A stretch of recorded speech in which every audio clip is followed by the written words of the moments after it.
Hey there. So this third part of my coming to Alaska story, that's not so easy to talk about because there was some hardship. But I'll tell you anyway, because I know that all of us go through some sort of hardship, and that is probably what unites us. We all grieve. We all feel lonely. And sometimes it takes years to come to a new perspective and to decisions. And I can say that it took me for sure 10 years to get to this point.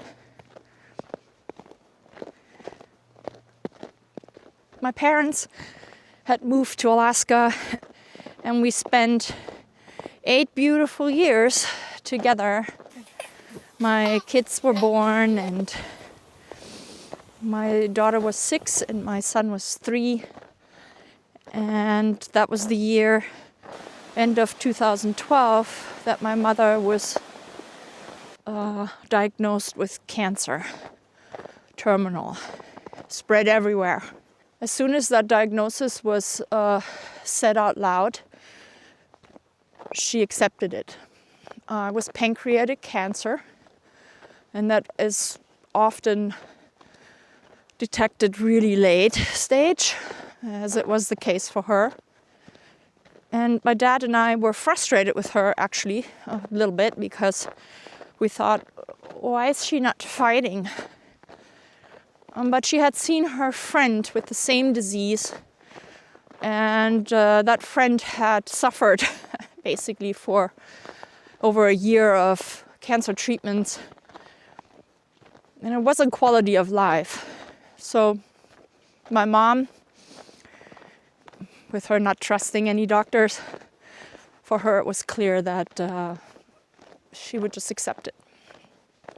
And so we did too. We accepted her acceptance, my dad and I. And we took care of her at home. And she passed away 6 weeks later. That was hard. Obviously, losing a loved one is hard for everyone. She was only 69, my mom. And I really wish she would have gotten more years with my kids. But as always, in grief, we learn a lot about ourselves, right? Like, what's life, and how can we make it worth living? And that's kind of the idea of slowing down, hence this channel, Slow Down for Adventure, because we often rush through life, or we're not taking time to slow down and have a little adventure. So with my mom's passing, I started living more intentionally, I would say.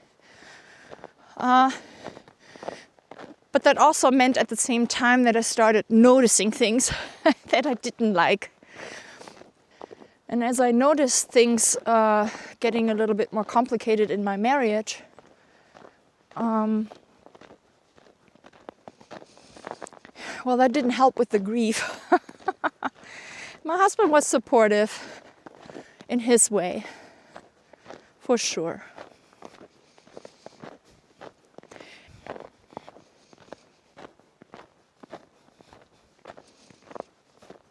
Just made me feel that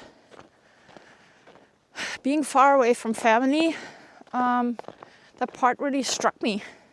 And also fearing, oh boy, this is obviously also going to happen with my dad. I'm going to have to take care of him as well. And so I did. He was still fine for another 10 years. And he too then lived with cancer for 9 years. He had prostate cancer, which is a slow-growing cancer, and he had lots of medications to keep him alive. We jokingly said he's the $1 million man, because obviously the cost of medical bills here, I mean, if he would not have had a Social Security and his extra insurance, he wouldn't be able to afford it. So luckily that was all paid for. 2023 was a really, really tough year for us. It wasn't just my dad, but it was my son too. My son was diagnosed with cancer early 2023. And luckily we found this early, or I should say, he found it early. It's a really rare cancer. It's called alveolar soft part sarcoma. He found this little bump. Looked like nothing. I knew boys, you know, they bump themselves all the time. But he showed it to me and said, "Mom, take a look. What do you think this might be?" And I say, "You know, does it hurt? Is it itchy? You know, is this a mosquito bite maybe?" And he says, no, I don't think so. "Do you want us to have it checked out? Should we go to the clinic?" And he says, yeah, let's go to the clinic. And anyway, from there, it went on forward pretty quickly. The local doc here also took it serious and said, best to have it checked out. We had an ultrasound first and then an MRI, and the next day a biopsy, and then the result.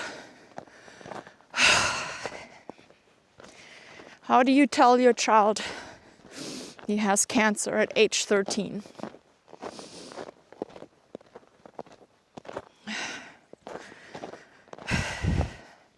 So we went to Salt Lake City because here in Alaska, there wasn't a pediatric oncologist with that knowledge about this cancer. They would have gotten all their knowledge from a different place anyway. So we had a choice to go to Seattle or Salt Lake City. There were actually 2 experts studying this particular rare cancer. So that felt good to us, not only because of the expertise, but also because my husband's family is from Salt Lake City. And they, of course, immediately offered, you should stay here, you come here for treatment. So basically, my husband and I and my son, we booked tickets and left within 12 minutes. That's a tough thing to live with. He gets scans now every 3 months.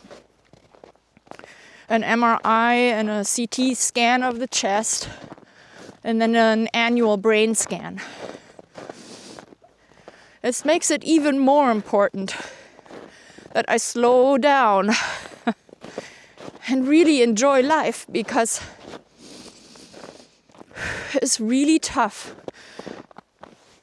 It's really tough to live with in these 3-month intervals. That part, I'm getting used to it now, but not really. Probably because I'm telling myself I have to get used to it. Every 3 months you get scans. Soon it will be every 6 months. And then eventually annually. But this is over a span of 10 years. And only then can he be called cancer-free.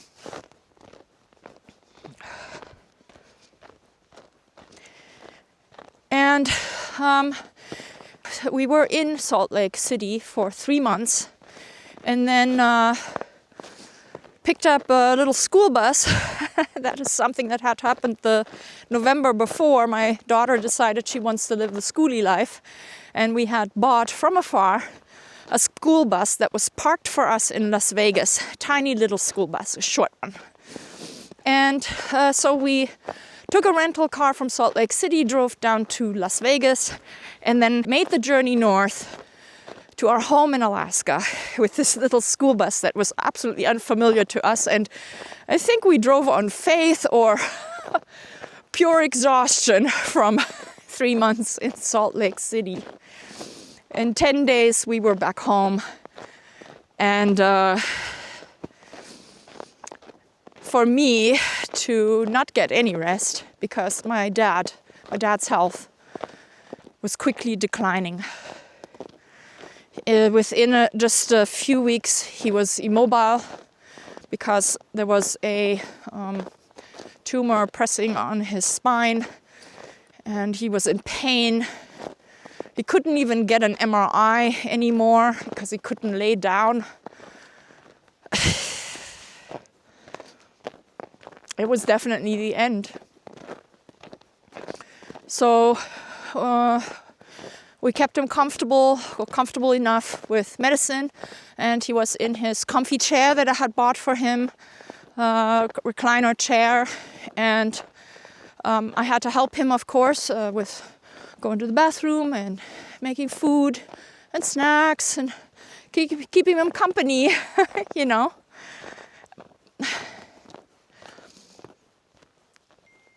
It was tough because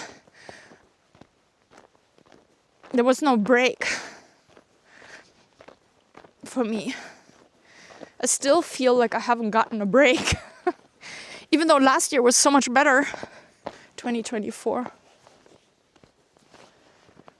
And in August, I was over at the other cabin, and he called me and said, I think he said, can't breathe.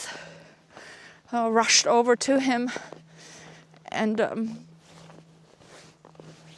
I held his hand, and he passed away. Which in a way was a good death, because he didn't have to suffer long.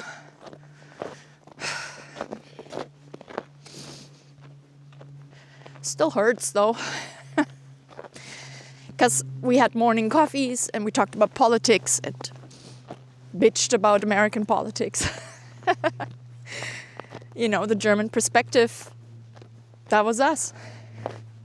We made a good team.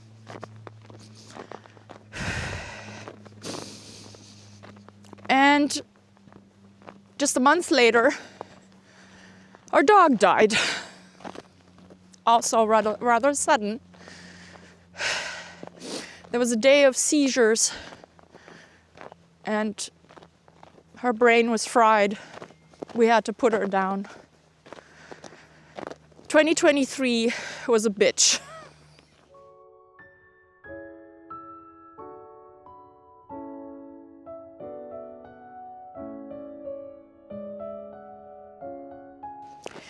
And you can probably see it in my face. I don't even look like I used to look like. I think the grief, the hurt, it's all in my body. It doesn't want to quite let go.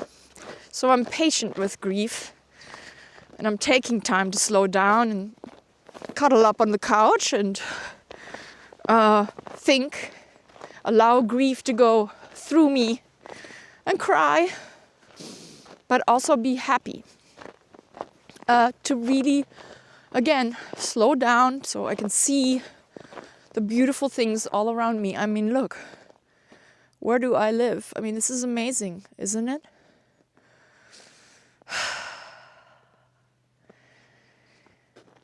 For anyone here listening, watching this, if you go through grief, it does get better, but it won't ever go away.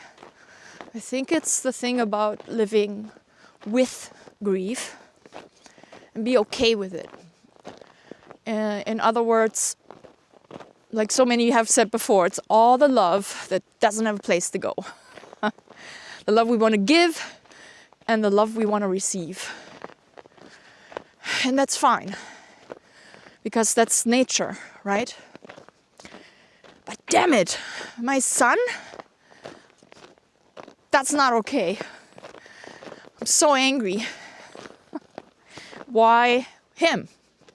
Why not me? I mean, kids shouldn't have cancer. I know he's not the only one, believe me. I saw many kids there at the pediatric hospital. It was one of the toughest 3 months to go through, not only because my son had a life-threatening event, but also because we were sadly met with my in-laws. And all I will say is there's a complete lack of empathy. And I had to learn to first get through 3 months by showing neutral face and not reacting to the things they said. And to move on from it and stop hoping that this will ever be a good relationship. So I decided something very, very difficult, and that was to put up a boundary that said, I don't need them in my life. They're not healthy for me. They bring me down. And I have enough things to think about. I have to think about my family first, and also about me. I need to even think about my own health, because without my own health, I can't support my family. And they are not healthy for me. Again, this was not a quick decision. This was a decision based on over a decade or longer. Basically 18 years of difficult relations.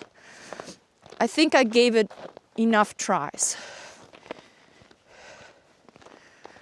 Tough decisions. Really tough. And that didn't help my marriage either, obviously. It was already not going well for at least 8 years.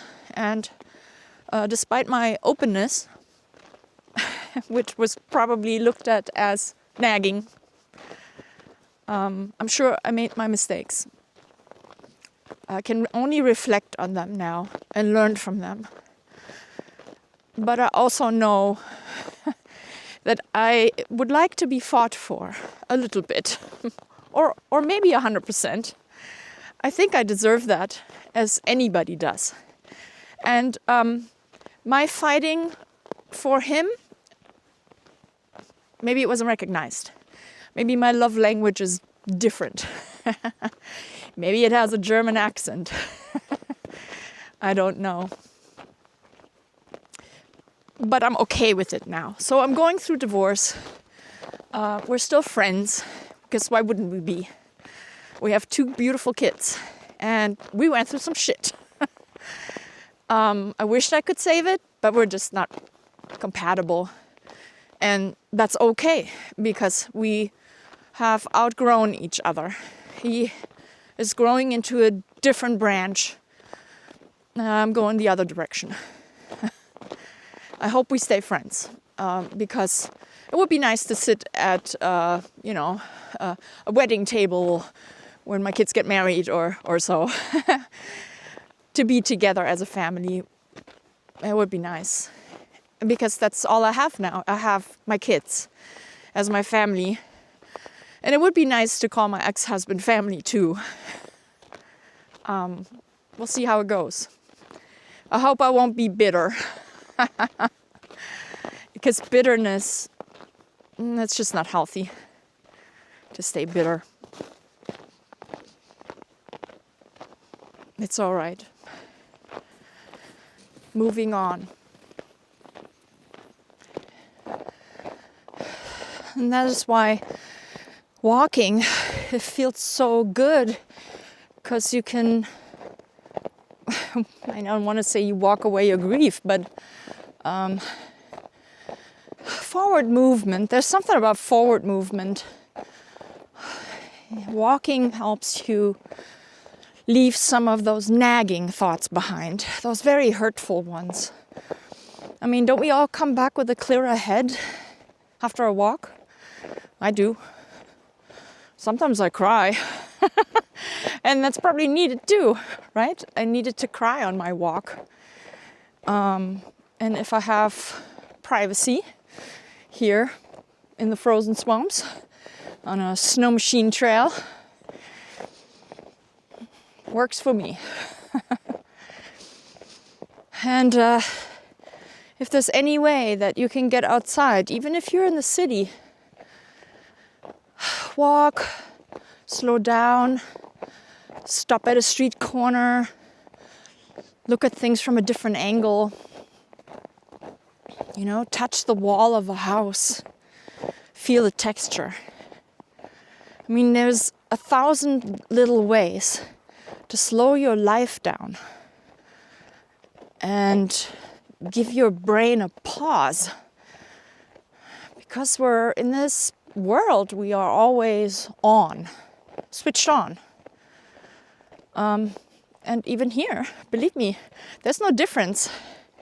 If you're in Alaska or if you're in a city, my brain's on too. But walking helps. And if you have any way to get outside, then you should do it. And if you're bedbound, watch YouTube. Walk with me, okay? And I'll show you around. And then your brain gets stimulated in beautiful ways. And I hope I can be there for you. Because something I noticed with my dad being immobile, I mean, TV became his friend. Because I couldn't be there all day long. I still had to work and take care of the kids and homeschool and the cabin business. All the CEO duties of a mom, right? The things we do that go unnoticed. Side note. There's a lot of things us moms do and they exhaust us. Not only the actual to-dos, but the mental preparation to do that work. That work is never validated. Sure, you know, it's easy for someone to say, I'll help. I'm here to help. Make me a list. Oh, make me a list. You know, by the time I make the list, I have it done. That's not how it works. In a family, we are a team. Everybody needs to do their part without me having to tell them what to do. Now for kids, you have to tell them what to do because they don't know yet. But as they're doing these things, they're hopefully going to notice, oh, garbage can is full. Recycling bin is full. The house could use a sweeping. The kitchen is a mess. I should do the dishes. Or whatever it is. Kids need to learn, obviously. But from our partners, I expect them to see the work. Just going to work and then coming home is not enough. And me working from home, equal hours and more, it should be validated. I'm sure I'm not the only woman going through this. It's a struggle, pretty much for any woman, perhaps because we're good at this. And now that I am 53, kind of tired of it.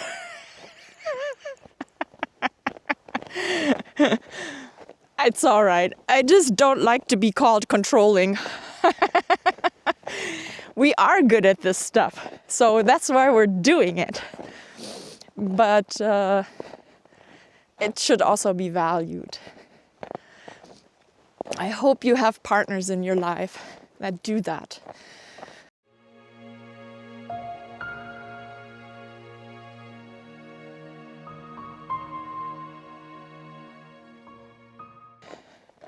picking a partner, I wonder how I would pick today. I don't know.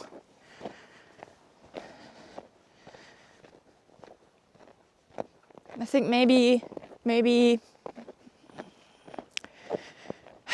I have outgrown everyone. I don't know.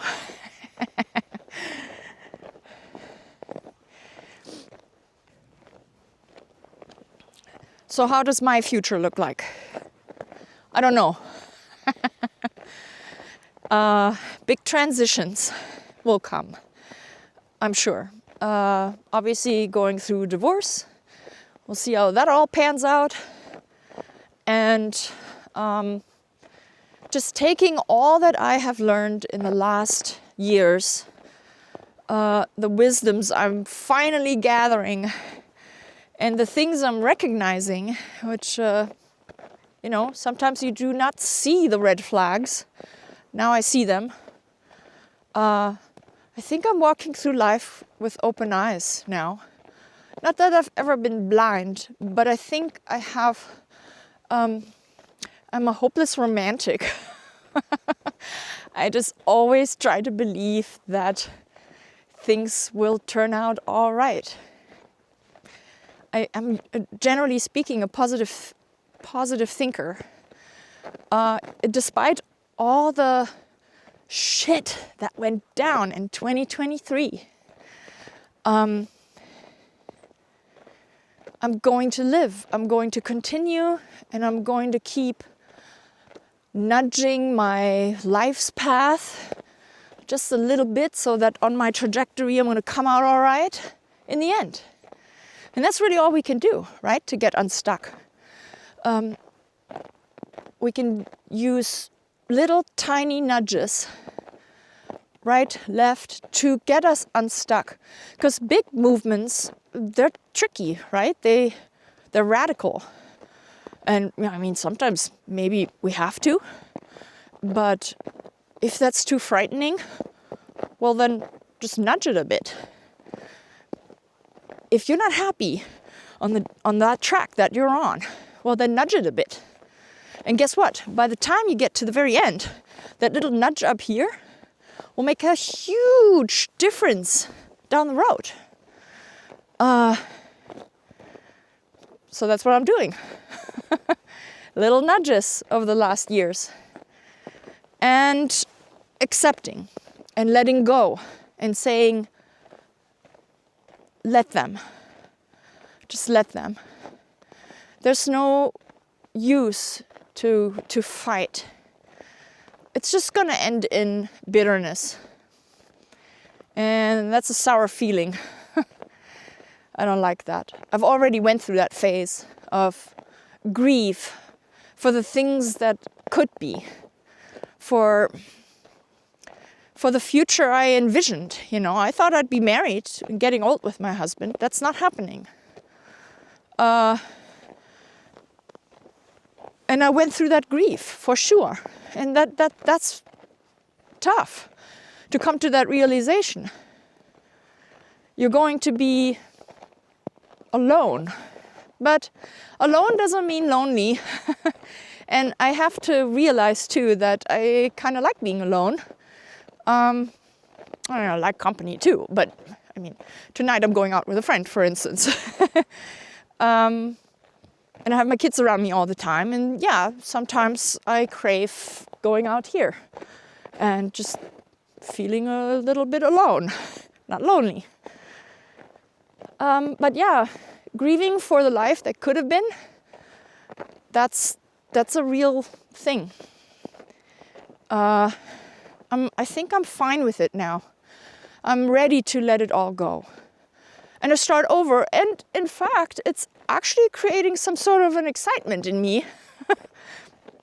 I think that adventurous Debbie is coming out. And I used to be like that much more. Not that I'm ever going to go back to that Debbie. I'm not that Debbie anymore. I'm this Debbie. I'm starting from this Debbie. And I will be all right. I know I will be all right. just slowing down a bit, to pause and let your brain think. That's exactly the medicine. And that's probably why I have been pulling myself a little bit back out of the community just for the last months or so, because I needed that time to be sad and to think and to pause and to slow down and sometimes mindlessly watching TV shows, falling asleep on the sofa. It's not depression. It's actually, I think it's the hurt that was stored in my body that is probably still there, but much less now. And it just had to go. I had to give it time to escape my body. Because I can still be so easily triggered, not like 2 years ago, but there are hurts that have been done to me. And I need to practice forgiveness. And that is the only way to move forward. Feels better for sure. So that's my tip. Slow down, step out, see nature. I mean, there's no better place to heal.